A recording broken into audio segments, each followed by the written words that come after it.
Welcome to another episode of Talking About Records. My name is G.I. Sanders, owner of NTX Vinyl, which is a small chain of independent record stores just north of the Dallas-Fort Worth area. If you don't already follow on YouTube or Facebook or Instagram, wherever you might be watching this, please do. Really appreciate it. This is a fun one today. I've got 10 must-own live albums from my collection. So I went through, picked out some live recordings that I really appreciate. My only criteria here was to try to avoid the completely obvious. So you're not going to find the Last Waltz by the band. You're not going to find Fillmore East by the Allmans. You're not going to find like Jimi at Woodstock, Frampton Comes Alive. The ones that to me are just absolute no-brainers. So there are a set of live albums, including those I just mentioned, that I think kind of take precedent over all of these that I'm going to show you and many others just because they're so iconic. So I tried to skip some of the more obvious ones. I tried to choose some that were a little more interesting, a little more unique. So that was really my only criteria. I didn't restrict by genre or era. Most of these ended up being more recent pressings, I think, but a lot of classic recordings. And most importantly, incredible live performances. That's really what I was trying to stick to when I went through my collection and kind of pulled out ones that stick out to me specifically in regards to the performance itself. So let's get to it. We've got 10 records. Shouldn't take too long. We'll see how much I talk. The first one is a record I really appreciate, and specifically because of where it's recorded and because of how hard it is to find, which is an odd one. This is Norah Jones live from Austin City Limits, Texas. If you're not familiar with ACL or ACL Live, it is a long-standing TV program that is on public access and has exposed pretty much anyone and everyone that is in the kind of rock, Americana, roots, country genres over the last, 20, 30 years or however long they've been running it. Maybe longer than that, honestly. Willie Nelson, I think, was the first to perform on ACL. They've got a Hall of Fame. They've got an amazing new venue down in Austin. So really appreciative of the ACL program and everything they put together. This was recorded June 14th, 2007. And it's a tough one to find. For some reason, they have never reissued this one, which is frustrating because it's an absolutely amazing performance by Norah Jones. This was on, I believe, her second, recorded during the tour for her second album. So you had Come Away With Me, and then you had her second record, which I'm blanking on the name, something Home.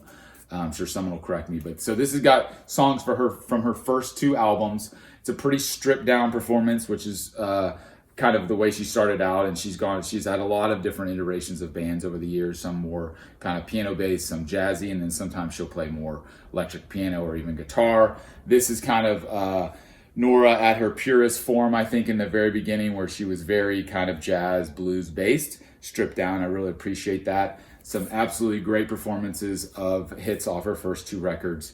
And again, I think just an incredible performance that to me is really due for a reissue. ACL and New West Records, which is what this is released on. They have started going back in recent years and re-releasing a ton of the Austin City Limits live performances. For whatever reason, this one has not made it yet to reissue. I hope it does someday because it really needs to be heard. Look it up. I'm sure you can YouTube it and find live video from it. But hearing the original master recording of this performance is really special. Highly recommend it. Norah Jones live from ACL. This is my first must-own live record if you can track it down. Great performance by Norah, who's one of my favorite performers, favorite female performers especially. So that's number one, Norah Jones at ACL. Next on the list, this is Jimi Hendrix live in Maui. This was recorded July 30th, 1970. This is a recent pressing. It came out, I believe, in 2020, if I remember correctly, maybe 2021. Yeah, 2020.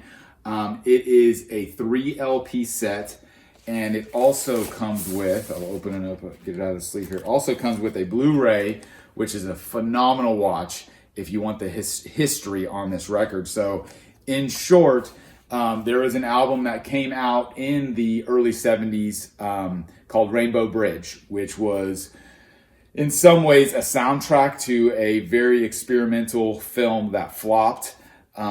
The short version of the story, as is the producer of the film, director of the film, I should say, was struggling and coerced, I guess is the word, coerced Jimi to do a live performance at the bottom of the Haleakala crater on Maui to try and save the film because it was not going well. And they thought, hey, if we can get Jimi in this film as opposed to just doing the soundtrack, maybe it'll save it.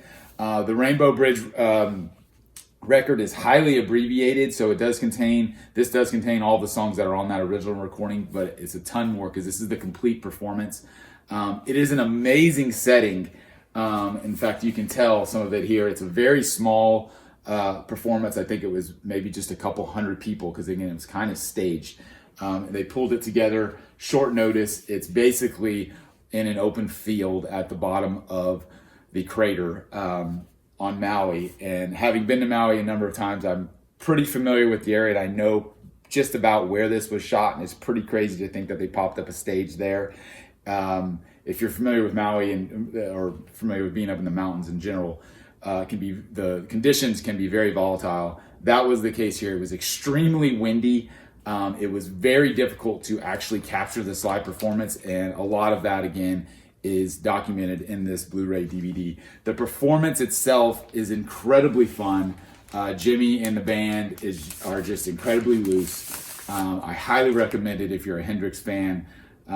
This is completely remixed and remastered. They even had to go in and overdub a bunch of drums, I believe. So a lot of these tracks were usable because, again, the wind was so bad. So there's a little bit of trickery here in regards to the recording. But the story is what I love about this. The story of the original movie and how that original LP, Rainbow Bridge, really wasn't seen as a great moment for Hendrix. In regards to kind of how that all came together. So it's nice to see it kind of repackaged in a really beautiful box set. Again, 3 LP. This is still in print now. I'm pretty sure you can still grab it for $50, $60 or something like maybe a little less. But I really appreciate this one. I love going to the islands. I love Maui. And this recording is just a beautiful package, and it's a super fun live performance. It's got tracks-wise, it's got hits, it's got Purple Haze, Spanish Castle Magic, Foxy Lady, Red House. So it's got some of the stuff you know. It's also got some stuff like Hear My Train A-Comin', Hey Baby, New Rising Sun, Message to Love. There's some cool stuff on here. A bunch of jamming, Stone Free. So if you're a Jimi fan, I think this is essential. Don't pass it up. He's got they've been putting out a lot of his back catalog, whether it be live and unreleased stuff, for years now. In my opinion, this is one of the better releases that they've put together. So check it out if you're a Jimi fan. Hendrix Live in Maui from 1970. Love that record. Next on the list, the White Stripes, Under Great White Northern Lights. This is a really cool record. It was recorded, I think, in 2007, if I'm correct. I'm looking for it because I know it's on the back here. Yes, the 2007 Canadian tour.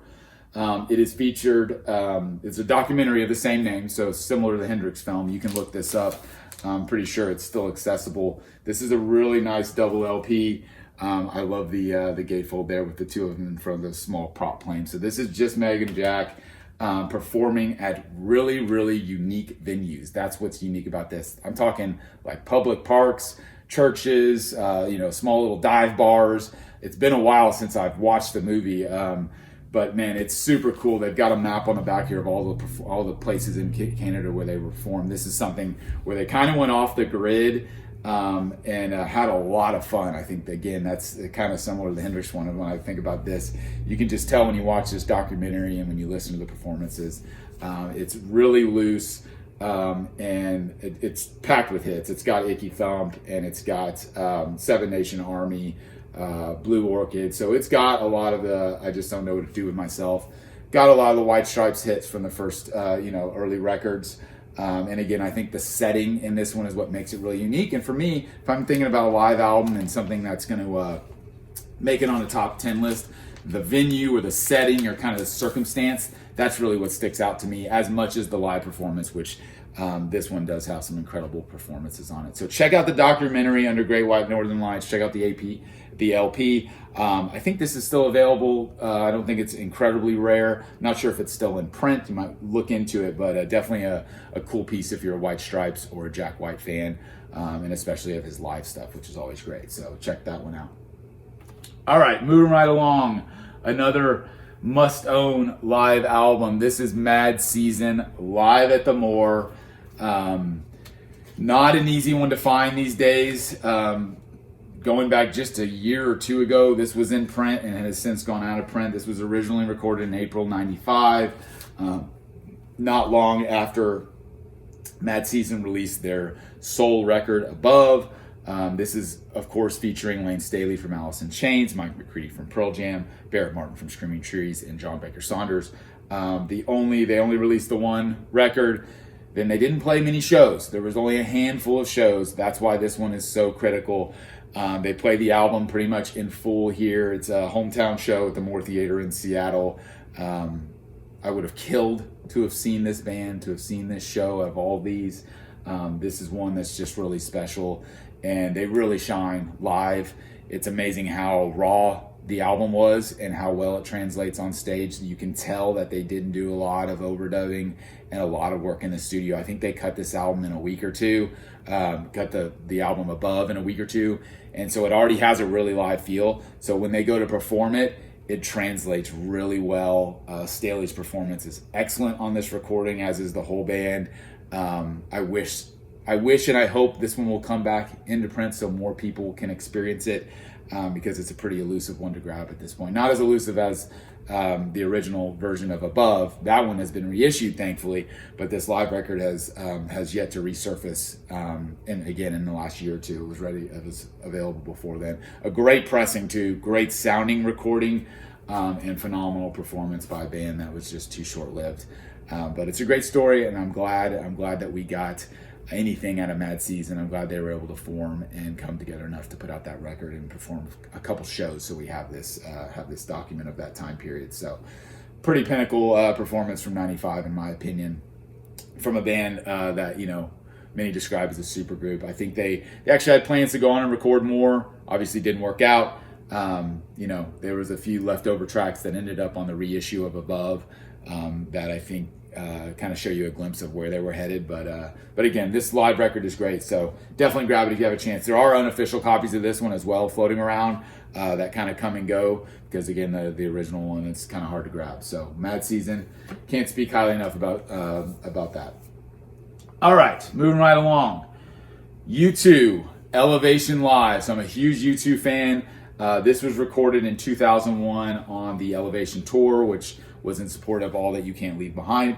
This is a record that you can only get in the deluxe box set version of All That You Can't Leave Behind. So you can't buy it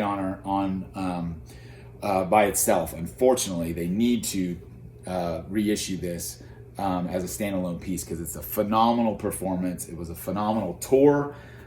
It was honestly, for me, it was my entry point for U2 in a lot of ways. Obviously knew of the band for years and was a casual fan, but kind of around the time of All That You Can't Leave Behind, as well as How to Dismantle an Atom Bomb, that's really when I embraced them, especially from a live standpoint. And if you go back, watch the DVD, or probably pull it up on streaming if you can find it there, of this performance, because this is the same performance of the official DVD they released.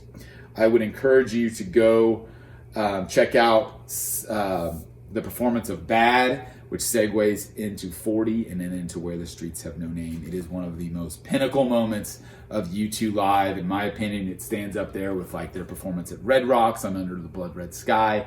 Obviously, their performance at Live Aid. There's some iconic live U2 moments. And in my opinion, that portion, which is on side 5 of this 3 LP of Bad, 40 into Streets Have No Name, absolutely phenomenal. It'll make the hair stand up on your arms. I absolutely love it. So that's U2. Had to include them in my live records because they're a phenomenal live band. All right, speaking of another band from across the pond, this one may be a little bit obscure. This is a band called Elbow, and a live performance of their record, The Seldom Seen Kid. This is performed live at Abbey Road. It's done half-speed master, 2 LP, phenomenal pressing like everything Elbow does. They do not skimp. Everything they put out on vinyl is top-notch. This one is no different, and this is just an incredible full album performance done live. It's got an impressive amount of orchestration on it, which it did on the original studio record as well, but they really replicated it here in a live setting. The big kind of rock single from this record was Grounds for Divorce, but man, there are so many songs through and through. The Fix, One Day Like This, The Bones of You, just phenomenal record. If you're not familiar with Elbow, please check them out. If you're a fan of bands like U2, Snow Patrol, Coldplay, kind of that vibe, and especially since they're from overseas, they've got kind of a British vibe to them, and I just really appreciate it. They've got an extensive catalog. They've probably got, I don't know, 7 or 8 full-length albums at least, and a couple of EPs, and a lot of it's available on vinyl and really well done. So again, a band that I just super appreciate that's pretty undiscovered in the US. Go overseas, not the case. Elbow's much more popular overseas where they're from, rightfully so. And they don't tour much in the U.S., so it's nice to have a really high-quality live recording like this. Again, recorded live at Abbey Road with a full orchestra. It's just phenomenal. Definitely check it out if you've never heard this band and never heard this record. So, all right, moving right along. We got a couple left.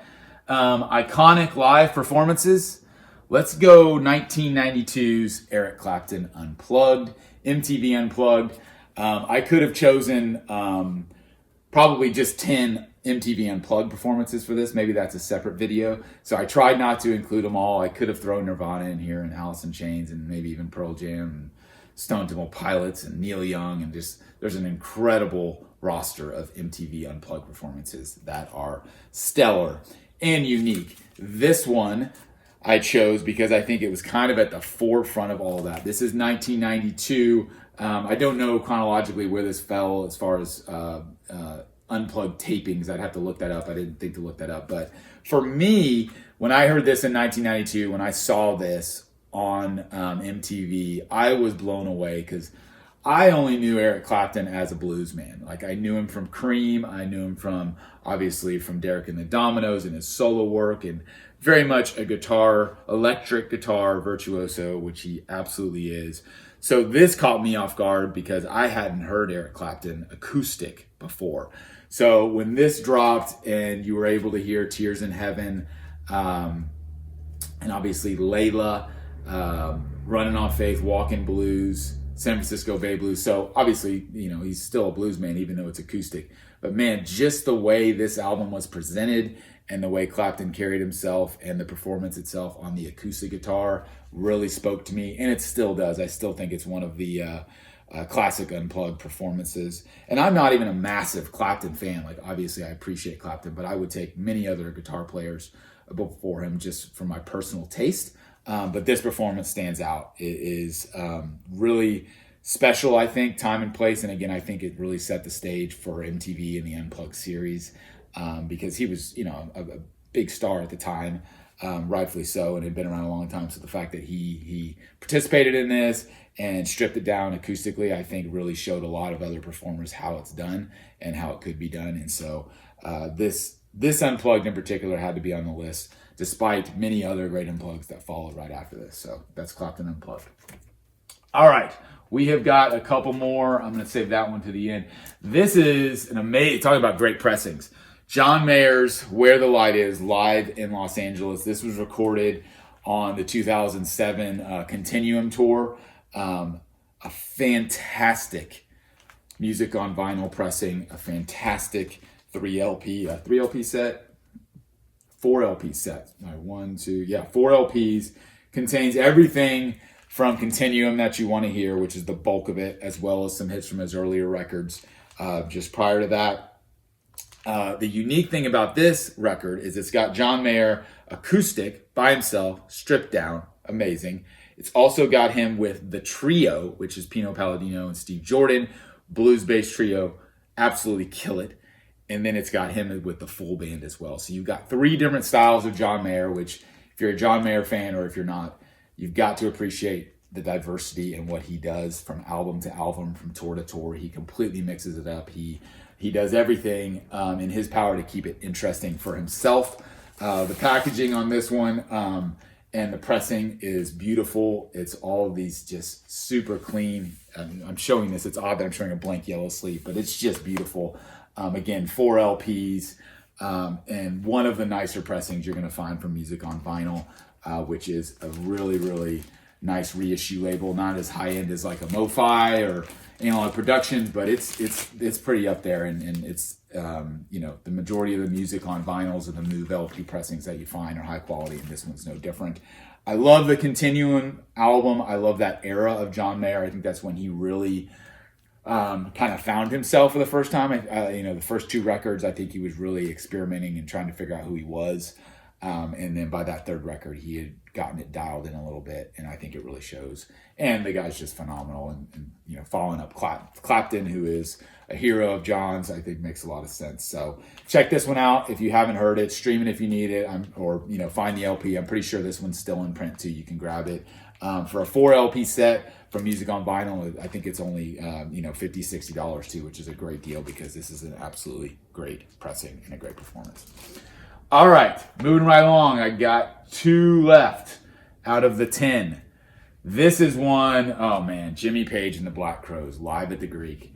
Just unbelievable. This was recorded, I believe in 99. The band, the Crowes, got together with Jimmy Page, which at the time, the Crowes were, I don't want to say at their peak, because they were more at their peak right in the mid-90s, right around Southern Harmony, the first record of Southern Harmony, even Amorica, but they were still firing on all cylinders by the late 90s, and they were just touring juggernauts. They teamed up with Jimmy Page to not only play Crowes songs, but a ton of Zeppelin songs. So you've got Celebration Day and Custard Pie, In My Time of Dying, Your Time Is Gonna Come, the Lemon Song, Hey, What Can I Do, Out on the Tiles, Whole Lot of Love. I could keep going. It was a phenomenal tour. This is recorded live at the Greek in LA over the course of a couple nights. This is an RSD Record Store Day pressing on white vinyl. I super love this record. There is a reissue of it that's more of a silver cover on black vinyl. I think that one's even out of print now as well, so it's not the easiest record to find. It's a triple LP, which is really, really nice. Got a bunch of photography of the band rehearsing and playing with Jimmy, which at the time was a real treat for them. I mean, obviously Led Zeppelin being huge influences along with bands like the Stones, on the Crowes. So the fact that they got to do this tour with him, there's footage of them rehearsing for this tour, which is just absolutely captivating to watch.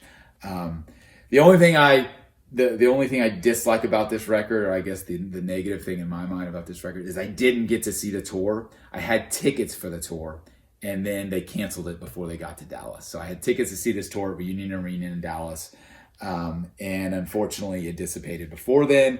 At the time, it was phrased as Jimmy Page leaving because he was having health issues. I think it was a back issue he was complaining of, which I think was real. He was dealing with that. But in recent years, it has come out primarily through Steve Gorman, the Black Crowes' original member and longtime drummer, who released a book a couple of years ago. I believe in 2018-19, he put out a full book, kind of a memoir, and detailed this tour. And according to Steve Gorman, the reason why Jimmy Page left was not necessarily only because his back. It was because he was insulted by Rich Robinson when Jimmy asked Rich if, hey, you want to write some songs together as opposed to just playing Zeppelin and Crowes cover songs. And Rich declined that. And I don't know if he rudely declined it or if he politely said no thank you, but either way, Jimmy left the tour pretty much immediately after, per Steve Gorman's book. Take it with what you will. They're the Black Crowes. They're always filled with drama. This tour was no different. That said, the performances on this are on fire. If you don't think Chris Robinson can sing, which I don't know why you wouldn't think that, but go listen to this record. He does an incredible version of the Zeppelin songs. He doesn't I would say, emulate Robert Plant, but he really pays homage to him and kind of, but sticks to his own style as well. And then, of course, the guitar and with Page, and then the whole band backing up, it just really, really kills. So this is definitely one to look into if you're a Crows fan or a Zeppelin fan. It's one I play often. It's a go-to for me, and it always will be. It's a special record, so check that out. Last but not least, I said I wasn't going to do anything obvious, and to me this one kind of walks that line, mainly because it's not really available on vinyl officially, which is why I include it, because it's not a no-brainer. But to me, it's the most iconic live performance in rock and roll history, and that's the Beatles on the Rooftop, right? It's amazing that they've never officially released it in full. This is just I'm filming this right now, which is a few weeks after the Peter Jackson directed Get Back film was released, so it's top of mind for me. So I couldn't not include it. This is an unofficial version. It's got, I believe, the entire Rooftop performance, 3 different versions of Get Back, and let's see, 3 different versions of Get Back. Don't Let Me Down's on here twice. I Got a Feeling twice, and then it's got the one after 909 and Dig a Pony. So, and it's got a couple bonus tracks. But this was this is the complete performance, which you can see for the first time in the Peter Jackson film, which is amazing. Just again, talked about venue and circumstance and story.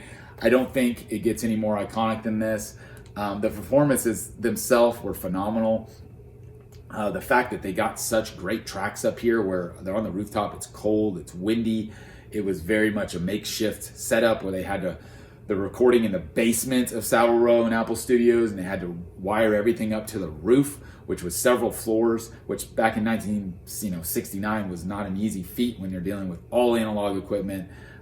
So to me, if I think, okay, what's, must-own live performances, this one's right up there. And again, it's not the easiest to find because there's no officially released version of it. But you can track down unofficial copies. There's ones on color vinyl. This is a black vinyl version, I think. But I thought it was the perfect way to wrap it up because, again, if I'm thinking about iconic live performances, must-own live albums on vinyl, I don't think you can go much further than this one. You got to have this one on the list. Again, along with some of those ones I talked about at the beginning, the band Last Waltz and Fillmore East. And I mean, there's live records. Zeppelin, Song Remains the Same. You can go through any of classic artists in time, and they've all got great live records. So don't get me wrong, whittling this down to 10 was near impossible. I was just trying to avoid the obvious again. But for me, Rooftop performance has got to be up there. So I hope you enjoyed that. Those are some of my favorite live records that I went through and picked out very quickly. I could swap that crate out for another 10 and do another video in a heartbeat, but these stood out to me. Hope you enjoyed it. Let me know if you have any trouble tracking any of these down. Some are more rare than others, but all definitely worth listening to. And if you can't find them on vinyl, figure out a way to stream them or check them on YouTube. I would highly recommend, just because they're all great performances that will absolutely inspire you. Hope you enjoyed it. Appreciate the time. We will see you again on Talking About Records, where I will pull some more records from my collection or spill some more knowledge on you. Really appreciate you tuning in, and we'll talk to you again next time.